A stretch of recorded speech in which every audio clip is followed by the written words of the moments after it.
글로벌 외신센터입니다. 말씀에서 요약해 주신 내용들 위주로 오늘도 김민아 캐스터와 함께 체크해 보겠습니다. 안녕하세요. 안녕하세요. 네, 첫 번째 소식부터 볼게요. 이제 최근에 아무래도 경기 침체 이 부분이 키워드가 되고 있는데 여기에서 하나 볼 수 있는 지표가 고용 지표잖아요. 이제 매주 신규 실업수당 청구 건수가 좀 발표되고 있는데 이번에는 좀 어땠나요? 네, 이번에 가장 높은 수준을 기록했다고 합니다. 바로 내용부터 살펴보겠습니다. CNBC 보도 내용이고요. Jobless claims rise again in another sign that labor market is cooling.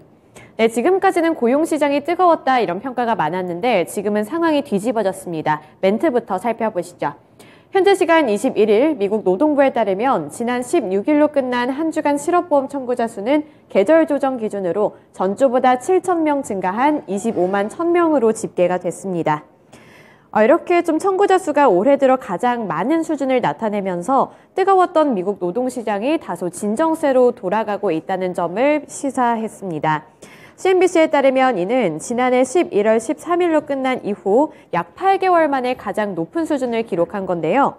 이번 주에 발표된 주간 실업보험 청구자 수는 이 월스트리트 이코노미스트 전문가 예상치인 24만 명을 상회하면서 가장 높은 수준이라고 볼 수 있겠습니다. 미국의 노동시장은 수요가 공급을 웃도는 상황이 이어지면서 지금까지 타이트한 모습을 나타냈는데 미국에서 경기 침체 가능성에 대한 논의가 이루어지고 있을 때 믿을 구석이 노동시장이었습니다. 여기가 타이트하고 아직은 견조하고 뜨겁다는 평가가 나오면서 이 노동시장에 대한 우려는 다소 줄어드는 모습이었는데 이제는 이 노동시장이 다시 완화되고 있고 또 쿨링이 되고 있다고 이렇게 평가를 한 겁니다. 최근 미국의 노동 공급이 예전보다 줄어든 분위기는 이 미국의 잠재적인 경기 둔화 및 침체 가능성에 대비해서 기업들이 줄줄이 좀 인원을 감축하고 있기 때문인데요. 따라서 지난해부터 불붙었던 미국 노동시장의 열기가 올해 들어서 다시 식고 있다는 분위기가 가장 많았습니다. 노동시장이 좀 식고 있다니 이 부분은 걱정스러운 부분인데 몇 가지 추가적인 지표들이 더 필요할 것 같거든요. 이 제조업 지수는 어땠나요? 네, 제조업 지수도 상황이 그렇게 좋지는 않습니다. 바로 수치부터 살펴보시면 7월에 필라델피아 여는 관할 지역 제조업 활동이 급격한 위축세를 나타냈습니다. 7월 여는 제조업 지수는 마이너스 12.3으로 집계됐는데요. 이렇게 고용시장이 완화가 되고 있고 좀 진정세로 돌아가고 있는 가운데 붐이 일어나야 할 제조업 지수도 함께 식어가고 있습니다. 지난달 약 2년 만에 마이너스 영역으로 떨어진 지수가 이 7월에 들어서 더 악화됐다고 볼 수 있는데요. 이 지수는 제로를 기준으로 플러스일 경우 확장을 의미를 하고 마이너스일 경우에는 위축을 의미하는데 이번 달에도 이 제조업이 위축세로 돌아섰다는 것을 알 수 있습니다.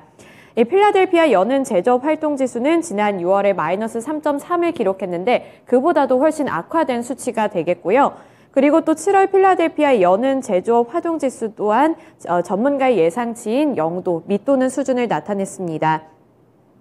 필라델피아 여는은 이번 7월 지표와 관련해서 지역 제조업황이 전반적으로 악화했음을 시사한다면서 설문에 따르면 향후 6개월 동안에도 전반적으로 업황이 약화될 것으로 전망된다고 밝혔습니다. 네, 아직까지 공식적인 경기 침체가 선언되지는 않았지만 이렇게 지표들이 조금씩 악화되고 있다는 점은 별로 좀 좋지 못한 것 같습니다. 추가적으로 새로운 지표 나온다면 외신에서 전해드릴게요. 네, 두 번째 소식 넘어가 보겠습니다. 이 러시아와 우크라이나 두 국가 간 이 곡물 수출이 또 굉장히 중요했잖아요. 네. 한동안 이제 곡물가를 움직이는 그런 이유들이 됐었는데 현재 상황이 좀 어떤가요? 네, 현재 상황은 곡물 수출과 관련해서는 어느 정도 진전이 있어 보이는데요. 네, 이번에는 로이터 통신 보도 내용입니다. Russia, Ukraine to sign deal on restarting grain exports, Turkey says. 네, 이번에 협상이 단행이 됐다고 하는데 바로 기사 내용부터 살펴보겠습니다. 흑해 항로를 통해 우크라이나 곡물을 수출하기 위한 우크라이나, 러시아, 튀르키예, 터키와 유엔의 협상이 타결됐습니다. 현지 시간 21일 기준으로 여러 가지 외신 보도에 따르면 터키의 대통령실은 오는 22일 이스탄불에서 이 협상 참가 4개 대표단이 모여서 유엔이 제안한 곡물 수출 합의문에 서명할 예정이라고 밝혔습니다. 그러니까 내일 좀 서명이 이루어질 예정인데요. 튀르키예 대통령과 안토니우 구테우스 유엔 사무총장도 이번 서명 행사에 참석할 예정이라고 하는데요. 이 합의안에는 화물선 이동을 위한 통로를 개설하고 또 안전보장 조정센터를 설립하는 등의 이런 구체적인 내용이 담길 것이라고 보고 있습니다. 지금까지 우크라이나는 유럽의 빵바구니라고 불릴 만큼 좀 상당한 양의 식량을 생산해 왔는데 여기에 차질이 생기면서 아까 말씀하신 대로 곡물 가격이 치솟기도 했었고요. 좀 여러 가지로 글로벌적으로 타격을 많이 입혔는데 이번에 좀 진전이 생기면서 타격이 덜해지지 않을까 이런 기대감이 작용하고 있습니다. 그렇다면 미국 측의 반응은 좀 어땠나요? 네, 미국 측의 반응도 상당히 중요할 것 같은데요. 미국에서 공식적으로 이런 발언을 내놨습니다.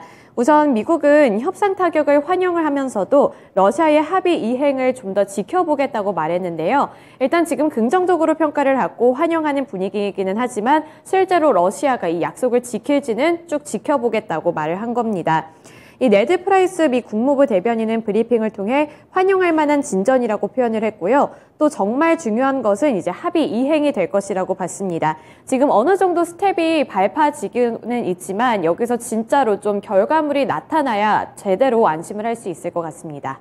네, 그렇군요. 추가적으로 곡물가를 좀 움직일 만한 소식들이 있을지 좀 우려스럽습니다. 네, 마지막 소식 넘어가 보겠습니다. 네, 무엇보다도 ECB 측에서도 이제 금리를 어느 정도 올릴까 이 부분이 참 집중이 됐었거든요. 결국에 빅스텝을 좀 한 모양이에요. 네, 그렇습니다. CNBC 보도 내용이고요.